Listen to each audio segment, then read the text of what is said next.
Hello students, मैं हूं राजीव और आप सभी का स्वागत है एम्स एकेडमी पर।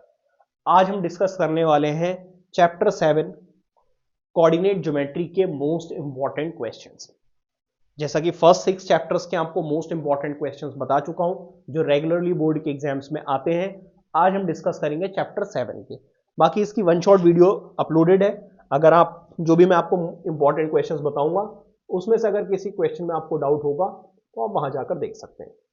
तो वन शॉट भी अपलोडेड है और क्वेश्चन वाइज वीडियोस भी मैंने अपलोड की हुई है, वहां से भी आप देख सकते हैं। तो बिना किसी देरी के शुरू करते हैं अपने क्वेश्चंस।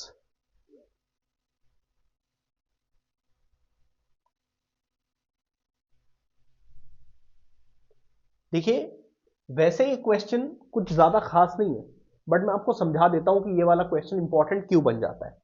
क्योंकि एक आपको छोटी सी प्रॉपर्टी याद होनी चाहिए, छोटी सी प्रॉपर्टी याद होनी चाहिए इस क्वेश्चन को सॉल्व करने के लिए। सपोज मैं एक ट्राइंगल बनाता हूं ए बी और सी।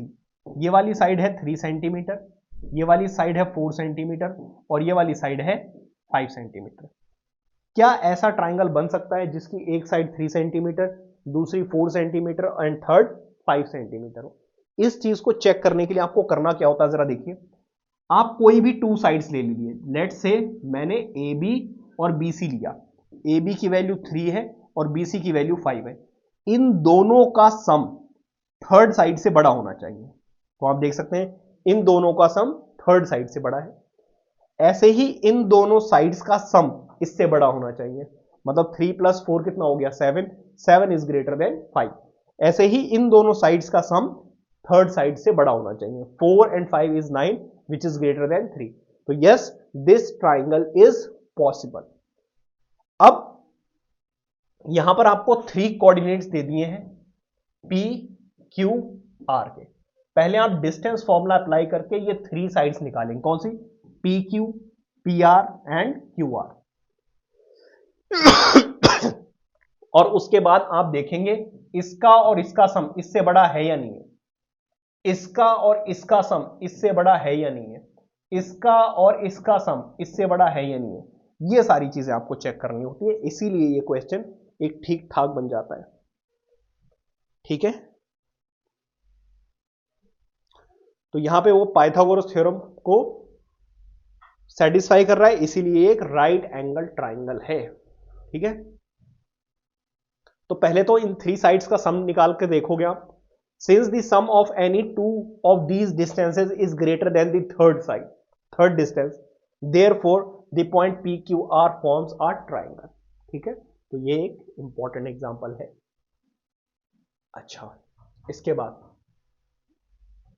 अब वो वर्टिसेस ऑफ स्क्वायर। स्क्वायर में क्या कंडीशन होती है भाई? सारी की सारी साइड्स इक्वल हो और डायगोनल्स भी इक्वल हो जाए तो फिर वो एक स्क्वायर बन जाता है। ठीक है, ये छोटी मोटी प्रॉपर्टीज आपको पता होनी चाहिए। यहां पर देखिए, ये क्वेश्चन बहुत important. Find the relationship between x and Y.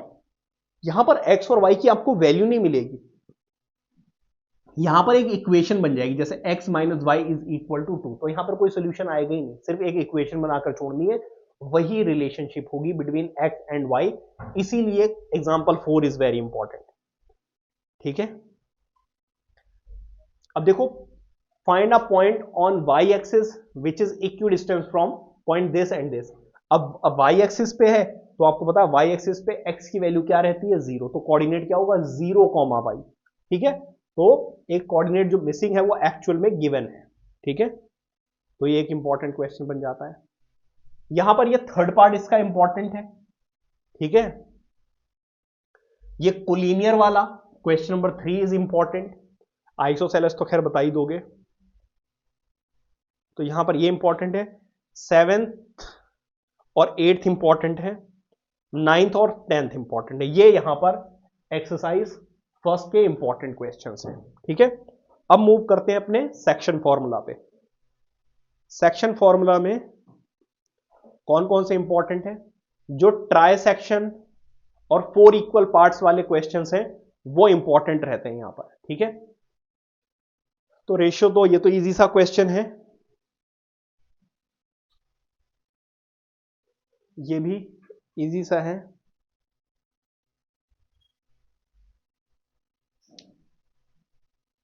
ये देखिए, find the coordinates of the points of try section.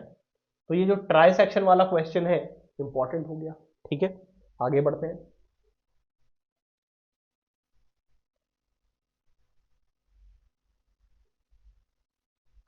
ये देखो, ये एक इंपॉर्टेंट क्वेश्चन होता है जहां पर क्वाड्रिलेटरल या ट्राइंगल में से कोई एक कोऑर्डिनेट का एक्स या वाई कोऑर्डिनेट मिसिंग होता है। जैसे कि यहां पर डी जो है, डी में पी मिसिंग है। तो ये दिया हुआ तो वैसे पैरेललोग्राम है, ए बी सी डी एक पैरेललोग्राम बनेगा, लेकिन डी में से पी जो है वो मिसिंग है। तो ये आपको फाइंड आउट करना आना चाहिए। तो ये एग्जांपल 10 इज इंपॉर्टेंट। अब अगर मैं यहां पे बात करूं, ठीक है, तो question number 3 is very very important. ये कई बार बोर्ड के एग्जाम में आया हुआ क्वेश्चन है। So mark this question as an important one. साथ के साथ यहां पर question number 6 is very very important, क्योंकि एक्स और वाई दो मिसिंग है। ठीक है, क्वेश्चन नंबर 8 जो है ये तो कई बार एग्जाम में देखने को मिला, कई बार। So question number 8 is very very important. ठीक है, और क्वेश्चन नंबर 9 भी एक ठीक ठाक क्वेश्चन है।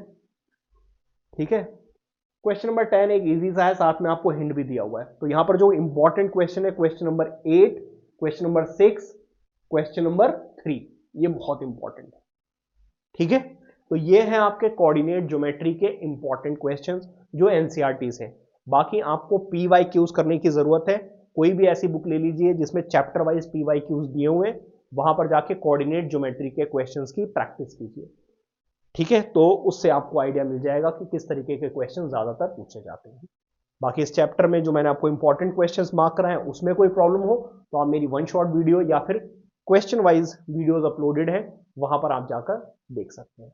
मिलते हैं नेक्स्ट वीडियो में, जिसमें हम डिस्कस करेंगे most important questions of trigonometry. Till then take care, bye bye.